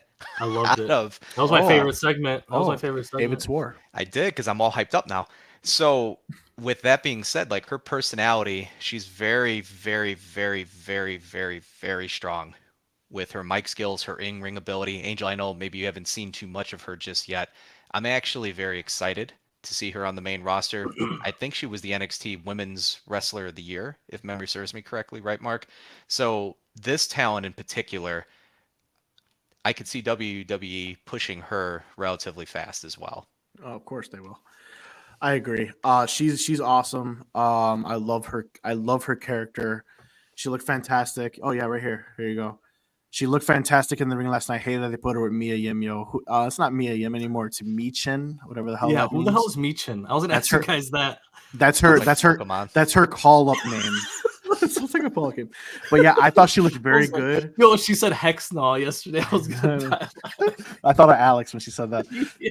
That was I so think it's funny. Korean for crazy. Okay, that's cool. I didn't know that. Thanks for that. Thanks for that, Derek. Whatever. I thought she looked fantastic in the ring yesterday. I love her character. I think she's a superstar in the making. Can't wait to see what she does. I'm glad she's on SmackDown because if you put her in Raw with Rhea Ripley, she's gonna get buried. So I think it's a good sign. Moving on, Angel, your girl, Jade Cargill, seemingly on SmackDown, seen backstage. Is she finally gonna be more on TV, or is she still gonna be backstage? Is she gonna get pushed to the moon right away? What are your thoughts? I mean, I'm wondering if they're getting heat from the rest of the locker room or something, because I'm not understanding why she's not getting pushed immediately. She's already going to be the closest thing to Rhea Ripley that you have on the roster currently. So I don't know what's going on, but she's phenomenal. Tiffany Stratton, by the way, I only saw a little bit of her. Yesterday was the first time I really saw a lot of her. She looks amazing. I thought, it's like, I don't mean to be biased, but because you guys said it first, but I thought she was amazing if you would have asked me first. But Jade is phenomenal. In ring, talk, look. She has the full package. I don't know. I could see her being a champ within the next 6 months. Like, it's insane. Yeah, So. AEW should have threw her the back, dude. They should have been like, nah, you're staying. That's crazy. I think that is a big loss. Gonzo, Jade Cargill. Just a quick random tidbit for Stratton. She was actually a gymnast for Team USA, so her athleticism is through the roof. Again, just to throw that out there. For Cargill, AEW, I know this is a WWE show. I'm sure it was more than just money. I'm sure it was a lot more about development, about tutelage, direction-wise, just to really take her to the next steps. She was training every day with Bryan Danielson. Anyway, so we're going to talk about the structure of the machine that is WWE. And then, like I said, we're not in those meetings. We have no idea. I'm sure it was more than money. That's just my take on that. For Cargill, I'm definitely looking forward to the Bianca Belair face-off that we're eventually going to have, because that image of both the women at the Rumble was awesome. Literally holding dead, bodies above their head, and at the same time, unison, they dropped them. She has looked phenomenal, and the crowd knows who she is, which is even more spectacular because she came over from AEW. And again, for the casual fans or whoever the case may be, the fact that she's this white hot already, I can't wait, to be truthful with you. I don't know if we're going to see her at Elimination Chamber, or if they're going to maybe wait until after WrestleMania season to really start firing it up, but we'll see. All right. Elektra Lopez. Trash. Back on SmackDown. It looks like she failed her assignment on NXT. She rejoins Legado del Fantasma. She was originally with that faction. Do you even care? Nope. She looked good in her outfit, I guess. That's about it. I didn't really notice her. They did that little promo where they're at the bar or whatever, or like they're having that that Pablo Escobar like toast. Did you see that promo with them together? I didn't know if you guys saw that. Yeah. I thought it was good. She was back. So NXT, they tried to experiment with her. I guess it seems it might have failed because now she's just back into Legado. So Legado was in NXT, and now she's just back into maybe a managerial role. Kind of sucks, but it is what it is. Carmelo Hayes. He's been going double duty. Triple duty. He did Royal Rumbles. He did the SmackDown US title tournament. He's doing NXT tomorrow. Is tomorrow going to be his final in NXT, or are we going to still see him until he finally feuds with Trick Williams? He's super talented. I think I've seen him in ring. I need to see him talk a little bit more. I haven't seen him get on the mic a lot when I have seen him. He's him. He's him. Yeah, but that's his gimmick. No, I know what his gimmick is. But I think he's like a jack of all trades, and maybe that's hurting him a little bit. Maybe that's why he's everywhere because he can fit and plug him in anywhere they need him. Like, oh, we need you here, we need you there. He's like the Ben Zobrist of WWE. You know what I'm saying? Like, they just stick him wherever they need him. So, but I think once he finds his rhythm, he finds his groove in the company. I think he's going to be pretty good talent. Let me ask you both. All right. So we all know his call up is imminent right now. I think they're gonna let him eventually feud with his partner Trick Williams, the next Booker T. But realistically, you guys see what he is. He is very talented, but he doesn't fit that WWE mold, in my opinion. I feel like he's more suited for an AEW type role.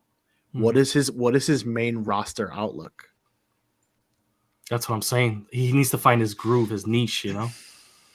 I was going to say that he is going to be best for business as a B+ player in the worlds of Triple H. You figure there's no more Dolph Ziggler, so let's find a super athletic, talented individual that can do a variety of different matches like Angel was alluding to. And so his overall stature, I think he's 5'10"? He's not really that big of a tall guy, right? Derek says he's too little. So B+ player will do 5'9". 5'10" was being a little bit generous. He can talk on the mic. He definitely has the mic skills because back and forth with Trick Williams. In NXT, he's very decorated. I think he's a 2-time NXT champion. He's a tag champion with NXT. So I think he's like the men's performer of the year within the last several years. So he has the eye definitely of not only NXT and the promoters there, but definitely on the main roster. I can definitely see him, like I said, being more of that B+ tier just coming in. But as far to answer your question, Mark, are we going to see the end of him come tomorrow night? I'm going to say no. I think they're going to do something to finish that out because what's the NXT WrestleMania that they have? Takeover. I can see it potentially going somewhere in that direction here in the next 35, 45 days. Okay. All right. Well, we're going to be almost wrapping it up. Tomorrow is NXT Vengeance Day. So, Angel, why don't you go ahead and take the lead on this? Yeah. We're going to predict tomorrow's show. All right. Tomorrow's show, NXT Vengeance Day. All right. So, tomorrow, NXT Vengeance Day predictions. First one up, we're going to have the North American Championship, which I think is a really cool title, by the way. Like, I'm not a huge NXT guy. Love it. As you know, like, I'm, getting my feet wet into the whole company again.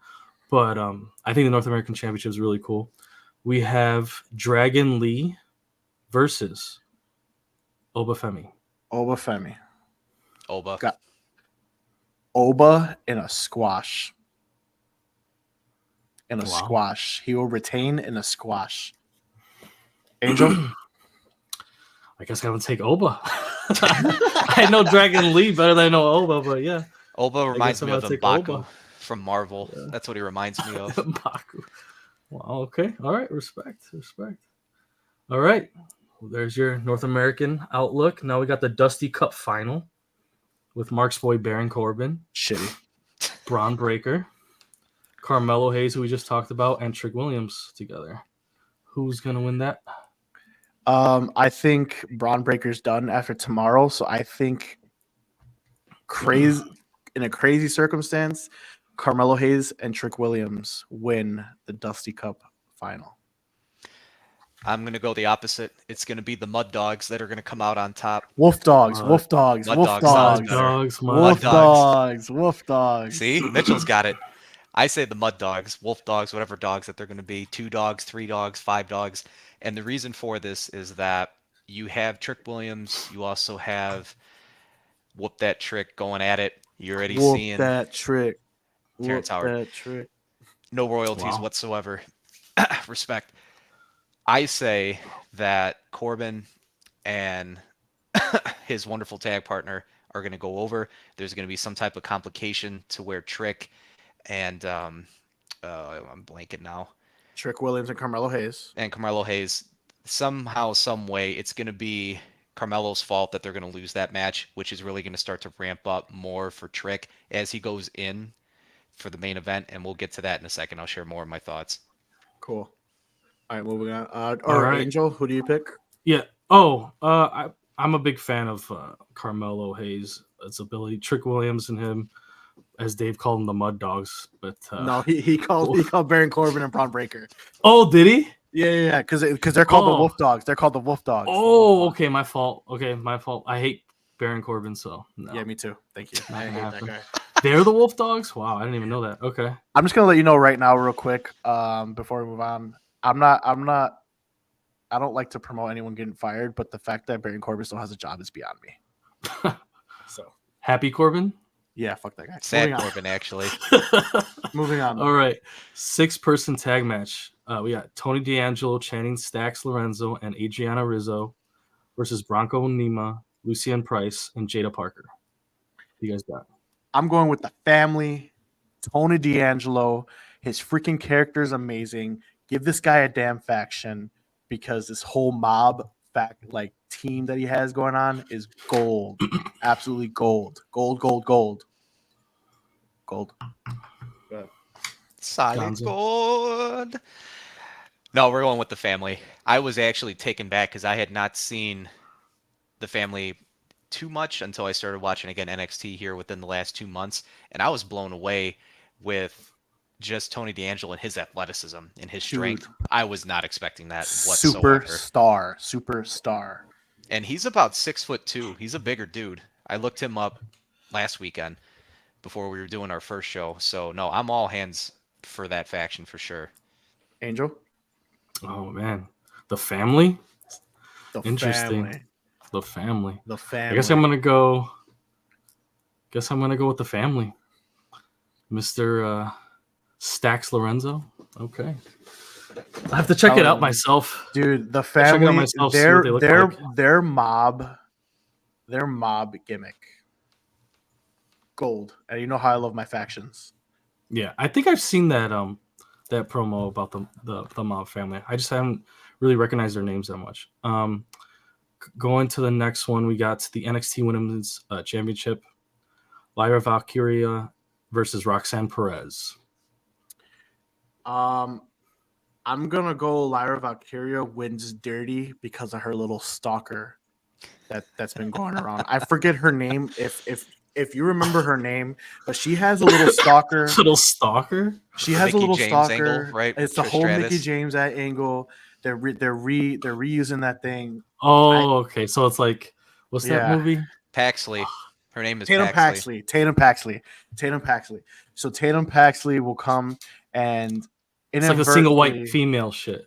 Yeah. So Lyra Valkyria and Roxanne Perez are both right now faces, but I think Lyra wins dirty by accident because of this crazy chick. Gonzo? We'll go with Roxanne Perez. And it's not going to go in a helpful way. I think Paxley's going to do something that's going to cost Valkyria the title. Because we've seen it on NXT here this week where she ended up putting her through a table and they're going back and forth and she was distracted, or I think that was last week. And I mean, I could see something like that going around just to kind of keep us on our toes. Because I could see that playing into their WrestleMania as it kind of gets a little bit closer to that too. Got it. All right. Next, we got this no DQ match. What is this? ECW? ECW. Joe Gacy versus, is it Dijak? Dijak. I like Dijak. Dijak. Joe Gacy versus Dijak. I think Dijak just obliterates Joe Gacy just because that's the character that they're building for this guy. And Joe Gacy is just like this crazy, pain type deal. Like, he's like a bigger Darby Allin. He just likes getting his ass whooped, but he's just going to do it. So I think it's going to be a brutal match, but I think Dijak takes it. Angel, for the limited info that you have on Joe Gacy or Joey Gacy, he's literally a sociopath is how they portray him. Oh, okay. So crazy eyes, the face. I was going to say like John Wayne Gacy vibes with the Gacy. Oh, 100%. That's exactly what it is. That's exactly what it is. He's been compared to like Bray Wyatt when it comes to his promos. I like those types of characters though. Yeah. They're fun. You got to have a couple crazy guys on the roster. Like, I'll say this, it is comical because Ava was ultimately promoting, and essentially what happened was these two were literally fighting for like the entire show. I think it was like an hour. They're just going around the whole performance center, and then they found themselves outside, and the two men ended up getting fighting on top of this big spot, and so Joe Gacy ended up getting thrown into a It's the dumpster. garbage area. It was the garbage area. Yeah, I mean, so that makes sense for a no DQ match then, for sure. Yeah, Yeah. that's where your girl Ava Rain shows up for 30 seconds. well, yeah, she came up real quick, and she's like, "What are you doing?" And she's like screaming at Dijak, and then out of nowhere, you just see Gacy like, and I was almost in tears. I was laughing. He's like, no DQ? I'm in. See ya. That's funny. All right, Okay, moving I like on. that. Moving on. Last sorry, thing. that was fun. Yeah. All right, we got the NXT Championship. Apparently, Trick Williams doesn't need a break, huh? Because He's pulling double duty. Like So he's we in got two matches. Let's see if Angel yeah. pronounces this guy's name right. Oh man. Well, I know it's Dragunov, but Okay, that's good enough. Ilya Dragunov. I was gonna say Ilja, but yeah, Ilya Dragunov versus Trick Williams again. That guy likes to fight, apparently. So this is where we get it, Gonzo. I think Ilya Dragunov retains because your boy Carmelo Hayes accidentally cost Trick the match. Well, that's what I was saying earlier, is that ultimately they're going to lose the tag champion, or the tag match in some type of capacity. Trick's going to get upset because Carmelo did something, and then to make it up to him in the main event, he's going to do something, and of course it's going to cost Trick that match. That's all I was going to say to keep it simple. Could go either way. Could go, and I see both circumstances 100% happening. But with Braun Breaker, going back to what you said earlier, with Braun Breaker signing, I think it's just gonna be a waste of time to give him the tag title, which is why I'm just like I don't see that happening. Now, if Braun Breaker wasn't signing, then I would 100% agree with you, but I just don't see it happening. All right, so that wraps it up for NXT Vengeance Day, guys. So that is tomorrow. So we'll see how that's gonna go. Maybe Gonzo and I, if we're bored, maybe we'll do a post show. We'll see what happens. We'll see what we're doing. We'll see if our wives leaves us alone for another hour and a half, but we'll figure it out. All right, we're gonna quickly wrap up the show. This is a quick little segment, what I like to call the hot tag. We're not gonna spend very much time on these topics. We're just gonna run through them very quickly. So number one, I don't really want to talk about it that much, but I just want to bring it up to light. So Vince McMahon is now being under federal investigation. Do you think that there'll be more things to find other people involved within the company? Oh yeah, this is going to extend out for years. We'll see where this goes. All right. Oh, 100%. 100%. There's many stories that I'm sure NDAs have been signed, so on and so forth, but there's going to be so much unveiled, and WWE has a big scary outlook coming, and I hope they're able to figure it out, but it sucks. Like I said, Brock Lesnar has been unofficially named. They just keep saying a former UFC champion. It just scares me to see how many others could have been involved. So hopefully it just stops with Brock and when it comes to talent, and we'll see what happens. Yeah, hopefully we'll see. Yeah. This is a New Japan guy, Kazuchika Okada. Big New Japan guy. 36 years old. He has been called the John Cena of New Japan Pro Wrestling. His merch has been removed from the Chicago store Pro Wrestling Tees, which all signs point to signing with WWE. Where does he land? Is it WWE? Is it AEW? Does he go back to TNA Wrestling? What do we think? I think the two big companies are desperate as hell. WWE needs everything it can get at this point, and AEW, it's the talent in AEW has a lot of there's a lot of future there for AEW, but right now, as it stands, with your boy MJF, is he still a question mark? MJF, I don't even know what's going on. If he was going to show up, I think he would have showed up. But this is a WWE show. Whatever. But yeah, so he can end up there as well because they need him. That's all I'm saying is that I agree. I agree. And before I let Gonzo take this one, I think he's going WWE because Pro Wrestling Tees handle AEW stuff. The merch that you get from AEW is made by Pro Wrestling Tees here in Chicago. So for Pro Wrestling Tees to remove Okada stuff makes me think he's going to WWE. All right. 36 years old, needs a translator. I'm not too invested in him. I don't know anything about him. If he comes to WWE, they'll package him in a very effective way, probably with Nakamura. There'll probably be a tag that will fuse together with those individuals. You'll see Yo, Nakamura push him over to introduce him to the rest of WWE fandom, so that way we get better understanding of what he is. So that way you can see him in tag matches. But then, of course, as we know, tags are utilized to help push a talent, and you could see, of course, Nakamura then do that to get him over. That'll be my hot take on that. it could. But real quick, I mean, I love what they've done with Nakamura, the way his promos are. So if they could do that for Nakamura and he doesn't speak English, they could do that with Okada. Well, yeah, All that's right. what I said. Yeah. You know, just a quick hot take on that. All right. Lastly, Angel might like this one. Mick Foley has recently went on a podcast. Mick Foley is 58 years old, ladies and gentlemen, Can barely walk. and barely walk. He says he wants one more death match before he's 60. Do you want to see Mick Foley in a ring doing it one more time, getting thrown off a damn cage? No, I'm good with Mick. He's done plenty in his career. You know, his body has been through so much. He has his daughter wrestling? Nah, Brooke's gone. No, She's not even in the Brooke's company gone? anymore. Yeah, Okay. I mean, maybe he still misses the company. Maybe not he still Brooke. misses. I'm sorry. She's Uh, she's not Brooke. I Thinking forget of her Brooke name. Hogan, huh? Yeah, I was thinking of Brooke. Hogan. It's Yeah, I not was gonna Brooke. say her name's She's not Brooke. Brooke. No, I lied. I don't remember her name, but I forgot her name, but she was in NXT developmental, but I don't think she's still on the thing. okay.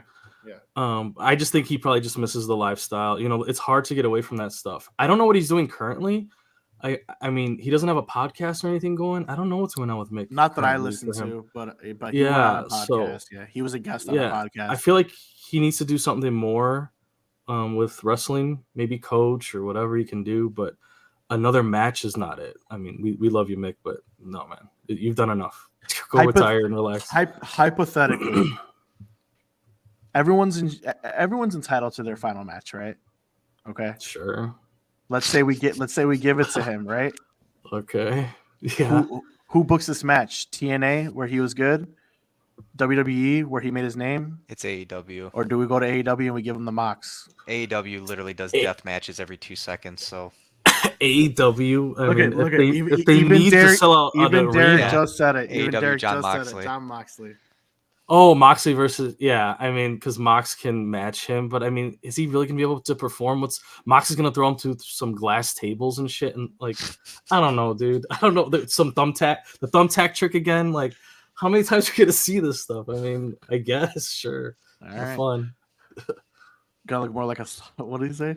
Gonna look more like a slaughterhouse floor when they're done. Hell yeah, dude. Yeah, Because you know Mick Foley's not gonna do 2 spots. He's gonna be. You know what? Nah, dude. I'll say this: if he does it again, he better come out as Mankind, Cactus Jack, and Dude Love all in one night again, like he did for the Royal Rumble, which you probably can't do at AEW, right? Because that's not even that's all probably WWE. Yeah, that's all WWE stuff. But if he comes back, he needs to do all 3 of those. He like does he did at that own. Rumble. He does own the Mick Foley name. Mick Foley is him. Yeah, Mick Foley, but his he 3 can come as Mick personalities. Foley. If he came back and did all 3 of those somehow, that'd be cool. Maybe. Yeah.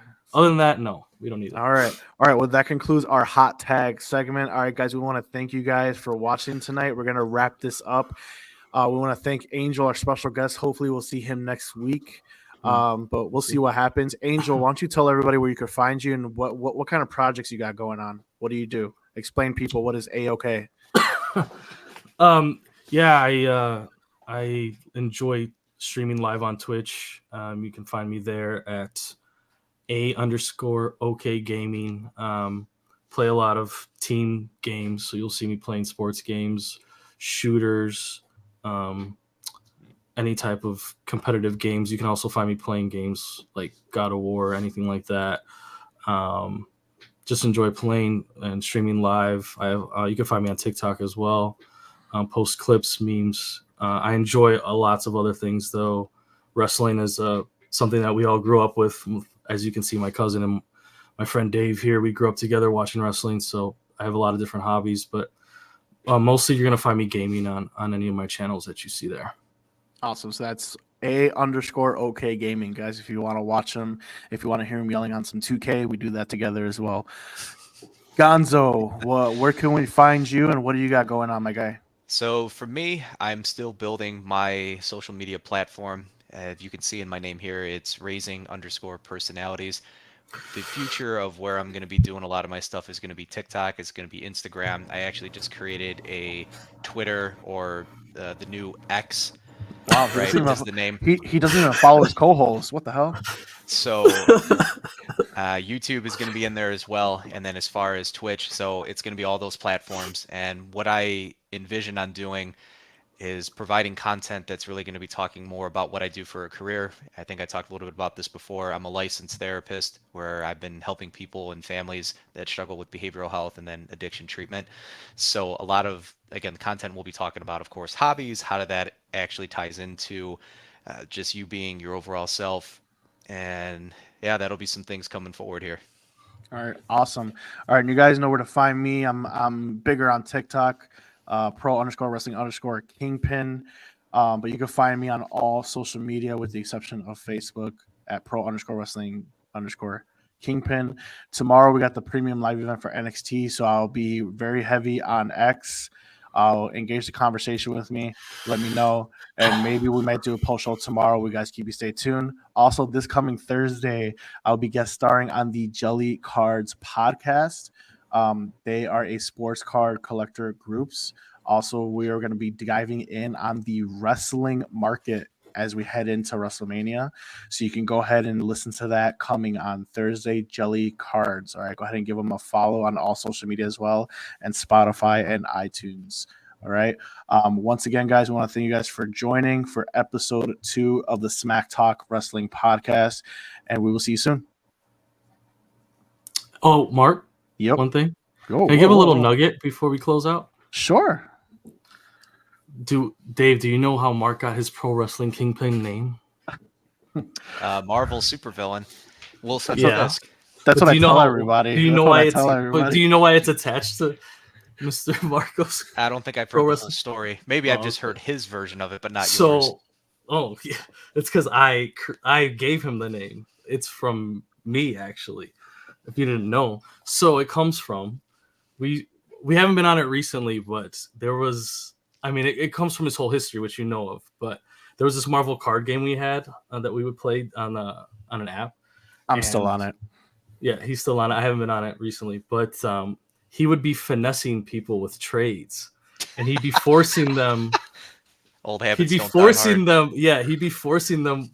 Would you message them, Mark? I forgot. What would you? Yeah, how I would would you? message them. Yeah, I would He would message them. Like, He would send them like low ball trades and low ball offers and all that stuff. And I was like, oh, okay, so you're the kingpin, just forcing people to do your will and so on and so forth. And I kept calling him the kingpin. I'm like, oh, so you're just the kingpin, dude. Wilson Fisk over here. So that's how the name came to be. And then he took it on as his true identity. And you know how he was with Pokemon cards and Yu-Gi-Oh cards and such. And when we were kids, so that's why he's the kingpin, Wilson Fisk, in the flesh. So the real origin, you guys heard it here, but I'm still gonna tell everybody it's just my favorite Marvel villain. And I love pro wrestling, and that's where we're gonna start. You guys, you guys don't need to hear the actual origin. All right. But once again, guys, we want to thank you guys for joining. Make sure you guys tune in next week. This did run kind of long because we did have 3 people. Normally, it would be a little shorter of a show, but hopefully, Angel will join us next week, or at least for future episodes. I love doing a 3-man group, but we all have great chemistry together. Once again, we all grew up together, so this is something that we've all been wanting to do, and I'm glad we were able to do it. And we thank you guys for watching, and make sure you guys give every one of these guys a follow. All right, so until next week, Smack Talk out. Take it easy.